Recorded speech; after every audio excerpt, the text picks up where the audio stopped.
getting their head shaved because I shaved my head because I got this brain tumor thing. These guys, ladies, have been shaving heads all day. People have been raising funds for the past month to help support GBASO and what we're doing in the community, and hopefully open the doors for us to do more in the community and create a bigger space and keep my dream alive.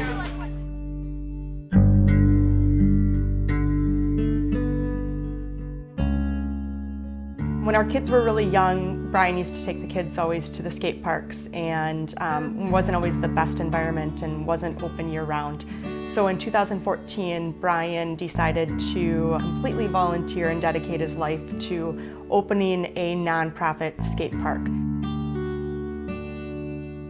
Skateboarding, first of all, it builds confidence in kids. I think it teaches them that whenever you fall, you need to get back up and you need to try again. Or, don't give up until you get something done. I see it building confidence. You have to be persistent with action sports because you're not going to learn everything on your first try. It's repetition and constantly staying after those goals and working towards them through pain and fear, as we often talk about with GBASO. It's functioning through fear in order to achieve those goals. It's huge to see kids that never thought that they could do something a month or 2 months down the road, going down the biggest ramps in the park, and you always hear the word can't. I can't do this, I can't do that.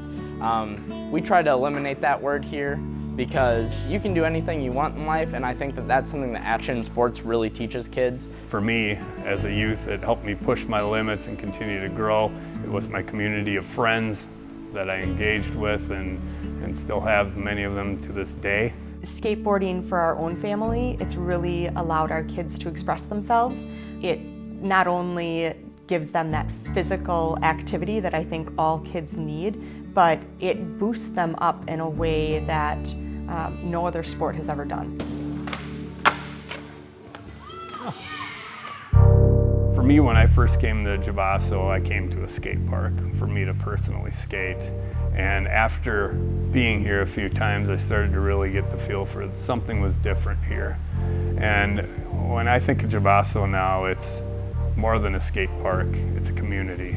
There's a caring atmosphere here, there's the atmosphere of mentorship, and I think it comes from the founder, Brian, really, who, as a youth, he shared with me, was picked on a lot.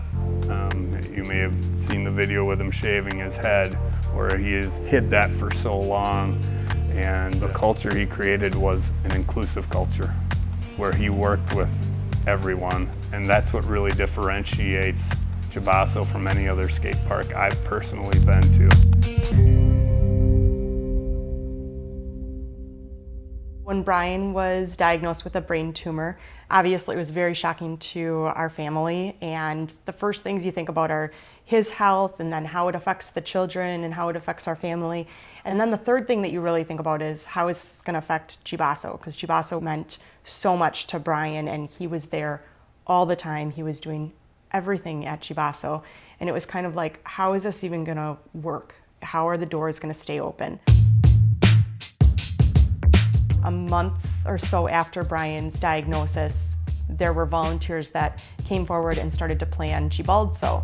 And GBASO was kind of an event that was honoring Brian and kind of made aware what was happening with Brian and with the skate park and that whole mentality of functioning through fear. Going into this, we really didn't know what the event was going to look like, how things would work, and people just kept coming out of the woodwork saying, how can I help? Since I've been here, I've really seen the community kind of come and be a big part of what the park is, and that's one of the things that I've always loved about GBASO. GBASO has always kind of just gotten by. There have been numerous times in the past where we've been close to shutting the doors because financially it's been a struggle without the community support.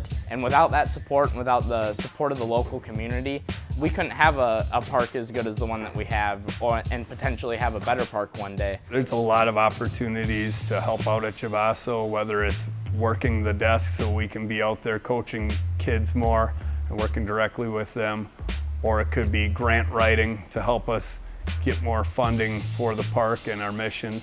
we really need to have community members and community businesses and fiscal sponsors step in and help our nonprofit. We're also looking at what is our next step with our building.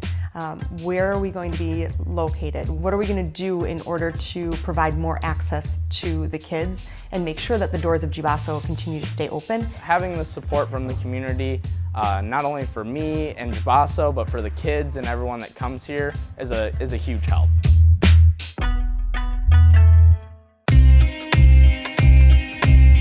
This next GBASO is about moving forward with GBASO now. What are our next steps? Where are we going to get these funds? Where is the community going to be involved? What do we really need in order to make sure that GBASO continues to have its doors open and provide access to the kids? And we're hoping that everybody is able to kind of invite others through the doors as well. Reach out to community members, reach out to businesses, reach out to your neighbors, your friends and family, invite them to GBASO to let them know what it's all about. We use all different types of talents. Everyone's got something that they can help out with, and we'd love to grow our community even more. Come to our next GBASO event. It's going to help drive our mission and really support the youth of our area.